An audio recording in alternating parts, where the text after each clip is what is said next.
Good morning, and we are back for another wonderful book. We're going to read Night Tree by Eve Bunting, illustrated by Ted Rand, and the publisher is Voyager Books, which is a Harcourt Incorporated. On the night before Christmas, we always go to find our tree. We bundle up so we're warm. Nina is already wearing her boots that are too big for her. She has been wearing them all day. Dad sets our box in the back of the truck with the rest of our stuff, and the four of us squish into the front seat. We drive through the bright Christmas streets to where the dark and the quiet begin. Nina is almost asleep in Mom's lap when we stop. Are we there? I ask, and Dad says yes, and rolls down the window so we can smell the tree smell. We scramble out. There are oaks growing here and alder and maples that are bare now and white in the moonshine. The pines and the spruces and the firs are green. This is called Luke's Forest, but Dad says it's not really a forest, just a nice forgotten place where our town ends. Dad goes first on the path between the trees, carrying our box and the big red lantern. Mom and Nina go next, holding hands. I come last with the blanket. It hasn't snowed yet. It's so cold my breath hurts. The sky is spattered with stars, and the moon, big as a basketball, slides in and out between the treetops. Dad's lantern sweeps ahead. Look, he whispers. We stop. A deer is watching us. I see the brightness of its eyes, and then it turns and it's gone. Here's our tree, Dad says. It has been our tree forever and ever. We walk around it, touching it. It's grown since last year, I say. Mom puts her hand on my shoulder. So have you. So have I, Nina says. Nina hates to be left out. An owl hoots deep in the darkness. There are secrets all around us.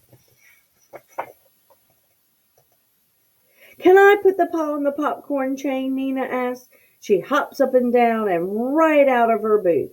Mom helps her get it back on.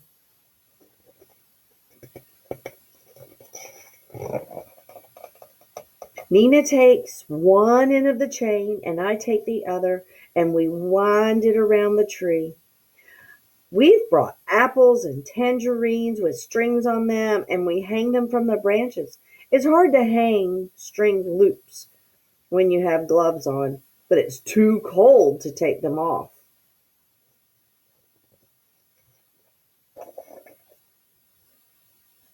For weeks we've been making balls of sunflower seeds and pressed millet and honey. We hang those too.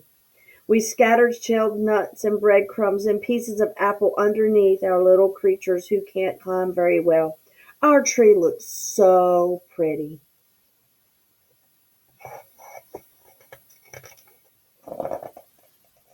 Mom says I should spread the blanket out so we can sit and admire our tree. She has brought a thermos of hot chocolate. I take off my gloves and toast my hands around the warm cup. Dad turns off the lantern and we stay quiet, hoping some of the little animals will come while we're here, hoping the deer will come back. But it doesn't. It's shy, Dad says. I'm shy too, Nina tells him. Before we leave, she and I get to choose a Christmas carol to sing. I choose "Oh Come All Ye Faithful." Nina chooses "Old MacDonald Had a Farm." That's not a Christmas song, silly, I tell her, but Mom says it's fine, and we're in a very nice song too. We sing fast because there are a lot of verses and it's getting colder. After the last E-I-O, we gather up our things and head to the truck. I look back once. Our tree has folded itself into the darkness, but I think I can see it still. Stars caught in the branches and the moon swinging lopsided on top. Nina gets tired and Dad has to wrap her in the blanket and carry her. I carry her boots. Later in bed, I think about our tree, and sometimes next day when the aunts and uncles and cousins are at our house and it's noisy and happy. I let my mind go back to Luke's forest. I think of the birds having Christmas dinner, and the squirrels and the possums and the raccoons and the skunks. There might even be a bear, because Dad says bears don't really sleep all winter, and if one's going to wake up, I just bet it would wake up for Christmas. Maybe a fox has come, stepping high on the thin, sharp paws, and they're all there together, singing their own Christmas songs on Christmas Day around our tree. The end. Thank you so much for listening. Have a great day.